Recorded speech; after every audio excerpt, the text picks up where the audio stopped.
हम बात कर रहे हैं एक ऐसे ट्रक की जिसको पूरे 8500 किलोमीटर ट्रेवल करना था। लेकिन मसला सिर्फ ये नहीं था कि ट्रक को इतना लंबा सफर कैसे करवाया जाए, बल्कि असल मसला ये था कि इस ट्रक में बर्फ का एक बहुत बड़ा ब्लॉक रखा गया था जिसको अफ्रीका के आग बरसाने वाले सहरा से सही सलामत गुजारना था। यानी जिस सहरा में बर्फ तो क्या लोहा भी नरम पड़ जाता है, उस सहरा में इस ट्रक को पूरे 10 दिन गुजारने थे। लेकिन चैलेंज ये था कि किसी भी हालत में बर्फ पिघलने ना पाए, और वो भी बगैर रेफ्रिजरेटर के। ज़ेम टीवी की वीडियोस में एक बार फिर से खुशामदीद। नाजरीन, ये बात है 1959 की, जब पूरी दुनिया की अटेंशन एक आइस ब्लॉक ने घेर रखी थी। ये आइस ब्लॉक 3050 केजी वजनी था और इसको दुनिया के एक कोने से दूसरे कोने तक पहुंचाना था, और वो भी बगैर रेफ्रिजरेशन के। यानी इसका स्टार्टिंग पॉइंट था नॉर्वे का शहर मोई राना, और इसका एंडिंग पॉइंट था लिब्राविल, जो सेंट्रल अफ्रीका में एक शहर है। लेकिन आखिर ऐसा किया क्यों जा रहा था? इस आइस ब्लॉक को इतना दूर क्यों ले जाया जा रहा था?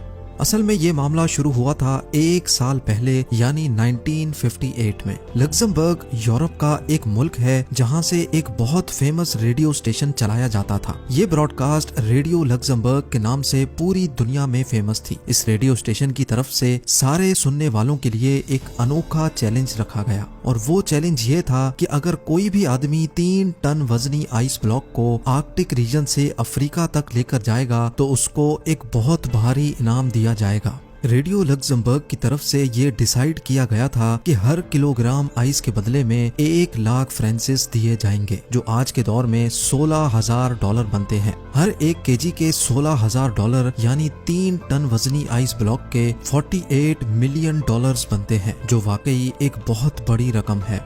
लेकिन इस चैलेंज के कुछ रूल्स भी थे। पहला रूल तो ये था कि ये आइस ब्लॉक 1 पीस में लेकर जाना है। दूसरा रूल था कि इसको सिर्फ बाय रोड ट्रांसपोर्ट किया जाएगा। तीसरा और सबसे मुश्किल रूल ये था कि चैलेंज को पूरा करने के लिए रेफ्रिजरेटर का इस्तेमाल नहीं किया जा सकता। रेडियो लग्जमबर्ग ने इतना भारी इनाम इसी वजह से रखा था क्योंकि उनको अच्छी तरह मालूम था कि इतना बड़ा आइस ब्लॉक आर्कटिक रीजन से अफ्रीका तक लाना किसी भी सूरत में मुमकिन नहीं है, क्योंकि ये कोई छोटा मोटा सफर नहीं, बल्कि ये सफर पूरे 8500 किलोमीटर लंबा है, जिसमें 2500 किलोमीटर अफ्रीका का वो सहरा है जहां टेम्परेचर 50 डिग्री सेंटीग्रेड होता है। यानी बर्फ जो फ्रीजर से निकलते ही मिनटों में पिघल जाती है, वो भला इस हफ्तों लंबे सफर में सही सलामत कैसे मंजिल तक पहुंच पाएगी। रेडियो लग्जमबर्ग ने ये चैलेंज तो दिया, लेकिन यही चैलेंज उनको किस मुश्किल में फंसा देगा इसका उनको अंदाजा भी नहीं था।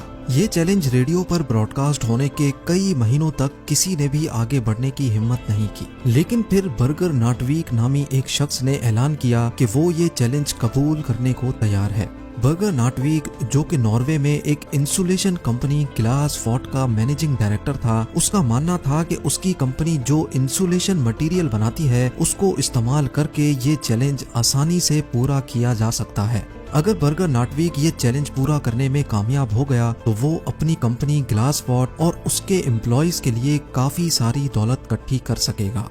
पूरी दुनिया में ये बात फैल चुकी थी कि एक शख्स ने रेडियो लग्जमबर्ग का आइस ब्लॉक चैलेंज कबूल कर लिया है। इस काम को अंजाम देने के लिए नाटवीक ने एक टीम बनाई और चैलेंज को पूरा करने के लिए काम शुरू कर दिया, जिसकी वजह से कई न्यूज़पेपर की हेडलाइंस में नाटवीक के चर्चे होने लगे। आइस ब्लॉक चैलेंज को पूरा करने के लिए अभी तक जो भी कोशिश की गई थी, वो जब रेडियो लग्जमबर्ग को मालूम पड़ी तो उनको एक बहुत बड़ी रकम खोने का डर लगने लगा, और डर के मारे उन्होंने अपनी ये ऑफर वापस ले ली। क्योंकि ग्लास वॉट कंपनी और उसके डायरेक्टर काफी ज्यादा फेमस हो चुके थे, इसी वजह से रेडियो लग्जमबर्ग की ऑफर खत्म होने के बावजूद भी नाटवीक ने ये चैलेंज पूरा करने की ठान ली थी। उनका मानना था कि अगर उनको पैसे ना भी मिले तब भी वो ये चैलेंज पूरा करेंगे, क्योंकि इसकी वजह से इनकी कंपनी की पब्लिसिटी में इजाफा होगा। ये चैलेंज अब स्टार्ट करने का वक्त आ चुका था। ये फैसला हो चुका था कि आइस ब्लॉक को नॉर्वे के शहर मोई राना से ऑल द वे अफ्रीका में गैबोन के शहर लिब्राविल तक भेजा जाएगा। आइस ब्लॉक को Denmark, Netherlands, Belgium, France, Spain और मोरक्को के बाद अल्जीरिया के सहरा से गुजारकर गैबोन तक लाया जाएगा। नेटवीक की टीम में एक इंजीनियर, 4 ड्राइवर्स, एक ट्रक मैकेनिक और 2 कैमरामैन भी शामिल थे। उन्होंने 3 टन वजनी आइस ब्लॉक को ग्लेशियर से काटने का फैसला किया, लेकिन इतना बड़ा आइस ब्लॉक एक ही साथ उठाना काफी मुश्किल था। इसीलिए 200 केजी के ब्लॉक्स को काट काट कर हेलीकॉप्टर के जरिए नीचे भेजा गया। नटवीक और उनकी मेहनत को काफी ज्यादा मीडिया अटेंशन भी मिल रही थी और इसी वजह से कई कंपनीज ने नटवीक के इस चैलेंज को पूरा करने के लिए उनको स्पॉन्सर करना शुरू कर दिया। शेल ने फ्यूल का जिम्मा उठाया और स्केनिया ने उनको ट्रक दिया जिसमें ये आइस ब्लॉक रखा जाना था। 200 केजी के ब्लॉक्स को ग्लेशियर से नीचे लाकर दोबारा से फ्रीज किया गया और 3050 केजी का एक सिंगल ब्लॉक बनाया गया। ये ब्लॉक एक खास कंटेनर में डालकर ट्रक में लोड किया गया, जिसकी साइडों पर एक खास ग्लास वूल से उसकी इंसुलेशन की गई। अच्छी तरह इंसुलेशन करने के बाद 22 फेब 1959 को आखिरकार ये अनोखा सफर शुरू हो गया। शुरुआत का सफर तो काफी ज्यादा आसान था क्योंकि इन इलाकों में मौसम भी काफी खुशगवार था और रोड्स भी ठीक ठाक थे। क्योंकि ये न्यूज पूरी दुनिया में फैल चुकी थी, इसी वजह से ये ट्रक और उसका क्रू जिस भी बड़े शहर से गुजरते थे, वहाँ के लोग उनका इस्तकबाल करते और नारे लगाकर उनका हौसला बढ़ाते थे। जैसे जैसे उनका सफर बढ़ता जा रहा था, उनकी पब्लिसिटी में मजीद इजाफा होता जा रहा था। जब ये ट्रक पेरिस से गुजर रहा था तो उनको वहाँ की पुलिस ने भीड़ वाले इलाकों से गुजारने के लिए खास प्रोटोकॉल भी दिया। यहाँ तक के पेरिस के मेयर ने क्रू की दावत भी की थी। इस सफर को एक हफ्ता गुजर चुका था। माँ से पहुँचने पर ट्रक को क्रेन की मदद से एक शिप पर रखा गया क्योंकि अब उनको समंदर का एक बहुत बड़ा हिस्सा पार करना था। समंदर के दूसरे हिस्से पहुँचने पर कंडीशंस बिल्कुल ही अलग हो चुकी थी। ट्रक अब अफ्रीका की जमीन पर आ चुका था जहां दिन के टाइम पर गर्मी इंतहाई शदीद थी। न सिर्फ आइस ब्लॉक के पिघलने का खतरा था, बल्कि गर्म रेत पर सफर करने से ट्रक के इंजन को भी खतरा था और उनके साथ मौजूद क्रू की तबीयत बिगड़ने का भी खौफ मंडला रहा था। इन सारे खतरों के अलावा ट्रक को सिक्योरिटी थ्रेट भी था क्योंकि जिस सहरा से वो लोग गुजर रहे थे उस इलाके में जंग चल रही थी और फ्रीडम फाइटर्स के लोग पहाड़ों में ही छुपे होते थे। वो लोग अपनी बातें मनवाने के लिए ट्रक और उसके क्रू को होस्टेज भी बना सकते थे। इस खतरे से निपटने के लिए फ्रेंच फॉरेन लीजन ने ट्रक और उनके क्रू को सहरा के कुछ एरियाज में सिक्योरिटी दी और उनको खास इंस्ट्रक्शंस दी कि कम से कम स्टॉप लेकर उनको इस सहरा से गुजरना है। लेकिन क्योंकि इस सहरा में प्रॉपर रोड नहीं थे, इसी वजह से ट्रक बार बार रेत में फंस जाता था। उनको मंजिल तक पहुंचने की जितनी ज्यादा जल्दी थी, उतना ही ज्यादा उनके रास्ते में मुश्किलात आ रही थी। हर मर्तबा जब ट्रक फंस जाता था तो उसको रेत से निकालने में क्रू को घंटों लग जाते थे।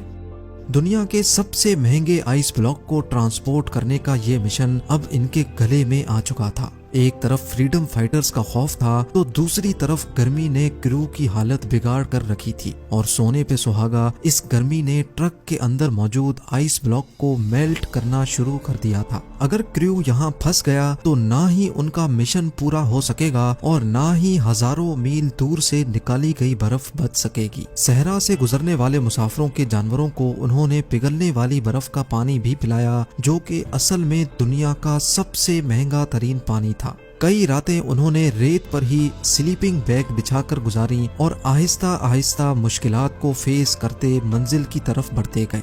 आखिरकार वो इस सहरा को पीछे छोड़ने में कामयाब हो ही गए और अब उनकी मंजिल काफी ज्यादा करीब थी। पूरे 28 दिनों के सफर के बाद ट्रक, क्रू और बचा हुआ आइस ब्लॉक लिब्रेविल पहुंचने में कामयाब हो गया था। लिब्रेविल पहुंचने पर उनका भरपूर इस्तकबाल किया गया, लेकिन सबको सिर्फ एक बात जाननी थी कि 28 दिन के सफर और मुश्किल तरीन कंडीशन से गुजरने के बाद आखिर कंटेनर में कितनी बर्फ बची है। हैरत अंगेज तौर पे जब ट्रक का कंटेनर खोला गया तो उसके अंदर का मंजर देखकर यकीन करना मुश्किल था। जी हाँ, नॉर्वे से निकलते वक्त आइस ब्लॉक 3050 केजी का था, लेकिन पूरे 28 दिनों के मुश्किल तरीन सफर के बाद हैरत अंगेज तौर पे आइस ब्लॉक का वजन 2714 किलोग्राम था। सिर्फ 11% बर्फ यानी सिर्फ 336 किलोग्राम आइस रास्ते में पिघल चुकी थी और बाकी सारा आइस ब्लॉक वन पीस में मौजूद था।